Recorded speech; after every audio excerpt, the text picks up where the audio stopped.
Assalamualaikum warahmatullahi wabarakatuh. Sahabat, salah satu tokoh ulama fenomenal dari kalangan perempuan yang bisa dijadikan teladan dalam Islam adalah Rabi'atul Al-Adawiyah. Beliau ulama perempuan yang sangat disegani dalam dunia Islam, terutama di kalangan para pelaku sufisme. Nama lainnya adalah Rabi'ah Basri, sosok yang dikenal dengan kesuciannya dan kecintaannya pada Allah, Tuhan semesta alam. Rabi'ah diperkirakan lahir antara tahun 713 sampai 717 Masehi atau 95 sampai 99 Hijriah di kota Basrah, Irak, atau sekitar 100 tahun setelah Rasulullah hijrah dari Makkah ke Madinah. Rabi'ah hidup pada masa pemerintahan dinasti Umayyah. Beliau dijuluki sebagai the mother of the Grand Master atau ibu dari para ahli sufi. Banyak tokoh sufi yang mengagumi beliau. Antara lain ada Ibnu Farid hingga Dunnun al-Misri. Bagaimana kisah hidup beliau? Sahabat, Rabi'ah lahir dari keluarga miskin di Basrah, Irak. Nama ayahnya Ismail. Rabi'ah anak keempat dari 4 bersaudara. Dengan kata lain, dia adalah anak paling bungsu. Ketiga kakaknya semua perempuan. Suatu malam ketika Rabi'ah akan lahir, ayahnya dan ibunya yang tinggal di sebuah gubuk tua tidak punya uang sepeser pun. Bahkan tidak mampu membeli minyak untuk lampu penerangan. Maka ayahnya hanya bisa menemani ibunya yang akan melahirkan dalam keadaan gelap gulita. Tetapi atas rahmat Allah, dalam keadaan gelap itu, ibunya tetap bisa melahirkan Rabi'ah dalam keadaan selamat. Beberapa hari setelah Rabi'ah lahir, ayahnya bermimpi bertemu Rasulullah. Dalam mimpinya, Ismail diminta tidak bersedih dengan keadaan keluarganya, sebab kelak Rabi'ah saat dewasa akan menjadi wanita mulia. Namun belum sempat Ismail melihat kemuliaan anaknya, ia wafat. Kemudian tak berselang lama disusul istrinya. Rabi'ah dan 3 saudaranya hidup menjadi yatim piatu. Ayah dan ibunya hanya meninggalkan harta berupa perahu. Perahu inilah yang digunakan Rabi'ah untuk mencari nafkah. Setiap hari, Rabi'ah menarik perahu untuk menyeberangkan orang dari tepi ke tepi sungai Dajlah, atau lebih populer disebut sungai Tigris. Sedangkan 3 saudara perempuannya bekerja di rumah menenun kain atau memintal benang. Rabi'ah hidup di masa yang sulit. Saat itu kota Basrah kerap dilanda bencana alam dan kemarau yang panjang. Kehidupan orang-orang di Basrah saat itu pun kian berat. Sampai akhirnya Rabi'ah dan 3 kakaknya memutuskan berkelana ke berbagai daerah hanya untuk sekedar bertahan hidup. Tapi ujian datang untuk Rabi'ah. Ia terpisah dengan 3 kakaknya dan tidak tahu harus menyusul kemana. Di saat kebingungan itu, sekelompok orang kemudian menculiknya. Rabi'ah kemudian dijual oleh orang-orang itu di pasar hamba sahaya atau pembantu rumah tangga dengan harga 6 dirham pada seorang pedagang.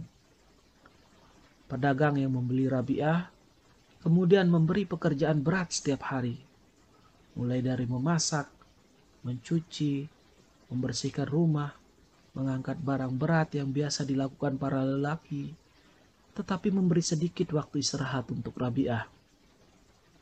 Sampai suatu malam, di antara rasa lelah yang mendera, setelah salat malam, Rabi'ah memohon pada Allah agar bisa berhenti sebagai pembantu pedagang itu.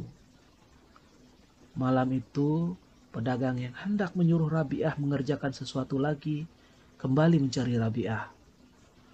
Setelah mencari ke sana kemari, dia mendapati Rabi'ah dalam kamarnya tengah ibadah malam.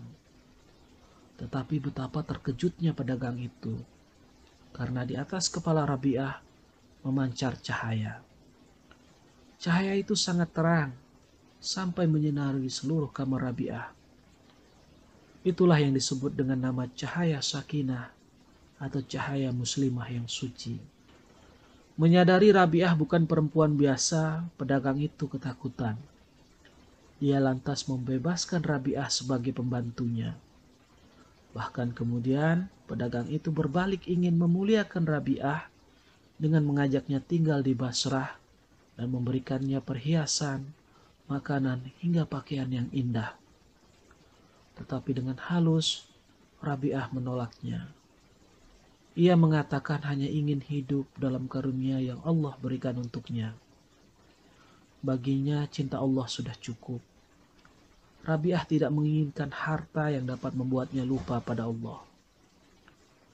Setelah bebas, Rabi'ah kemudian berjalan tanpa arah hingga sampai di padang pasir yang luas. Dengan bekal seadanya, Rabi'ah terus berjalan di bawah terik matahari, sambil terus berzikir, mensyukuri kasih sayang Allah padanya. Sampai ia menemukan sebuah tempat yang jauh dari keramaian. Di sana, Rabi'ah kemudian membangun gubuk sederhana dan menghabiskan seluruh waktunya hanya untuk beribadah pada Allah. Sosok Rabi'ah yang alim lantas tersiar dengan cepat di Basrah. Kealimannya menjadi buah bibir dan membuat banyak orang ingin berguru padanya. Satu persatu dan akhirnya semakin banyak orang datang menemui dan belajar ilmu padanya. Figurnya yang tidak tertarik pada kehidupan duniawi atau sering disebut dengan nama zuhud membuat orang-orang yakin Rabi'ah mengajarkan tentang cinta yang murni pada Allah. Banyak para ulama sufi yang tertarik bertukar pikiran dengan Rabi'ah. Mereka bahkan secara khusus mendatangi Rabi'ah di gubuknya. Beberapa di antaranya ada Sufyan As-Tsauri hingga Syakik Al-Balkhi.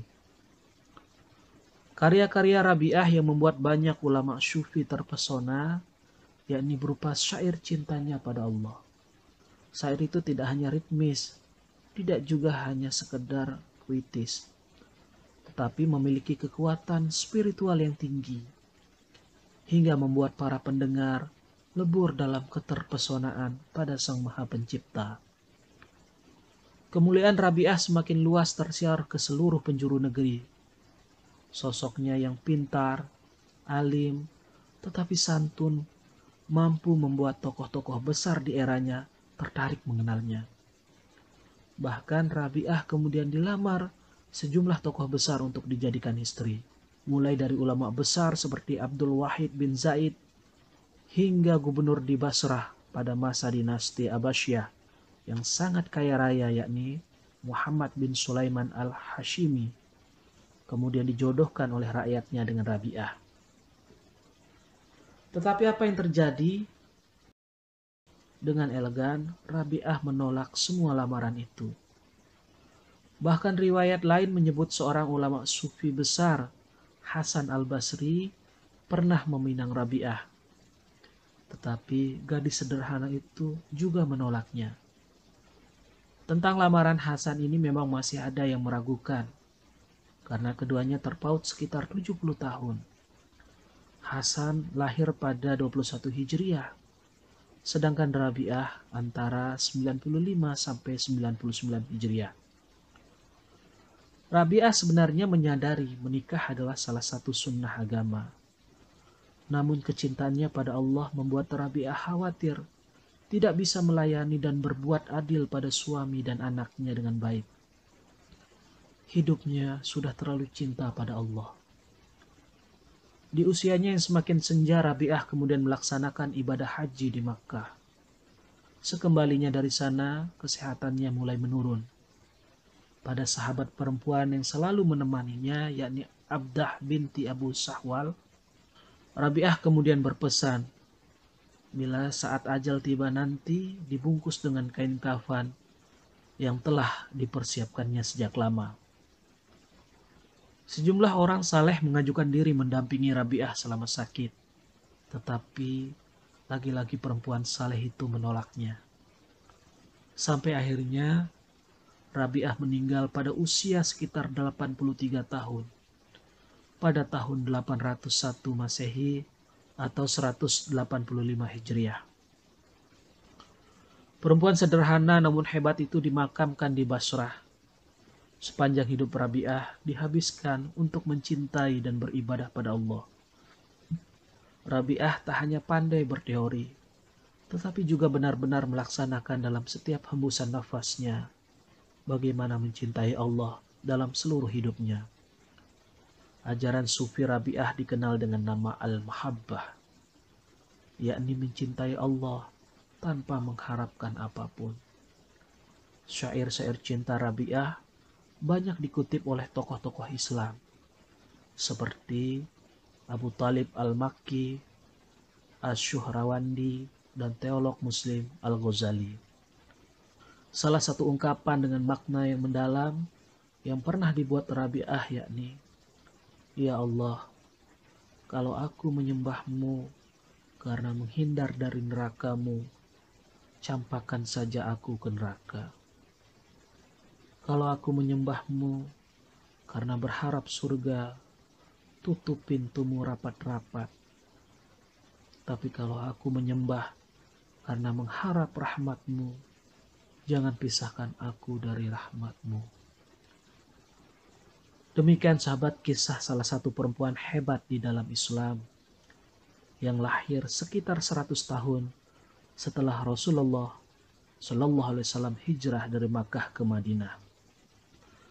Semoga dari cerita ini sahabat bisa mendapat hikmah yang mendalam. Billahi taufik wal hidayah. Wassalamualaikum warahmatullahi wabarakatuh.